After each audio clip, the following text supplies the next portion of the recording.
Oksana sa naklonila ponad moje stehná k sivej a začala sa s ňou boskávať. Natvrdo po francúzsky. Ostatné baby sa tomu spokojne prizerali a vo mne niečo okamžite skamenelo, konkrétne v nižších telesných partiách, ak viete, čo mám na mysli. Tie dve si to užívali ako pravoverné lesbičky. Ani som sa nepohol, len som sa díval a strachoval o svoje oči, aby mi nevypadli z jamiek. Takú scénu som zatiaľ videl len vo filme.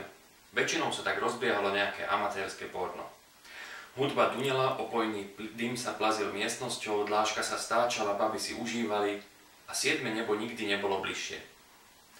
Ahojte, ja som Majo Kluvanec, autor knihy Semester zakomplexovaného sviniara, z ktorej som vám práve prečítal krátky úryvok. A je to kniha o mladosti, o dospievaní a o starostiach, ktoré sú s tým spojené. Ak vás úryvok zaujal a chcete vedieť viac, budem rád, keď ma navštívite na stránke www.majokluvanec.sk.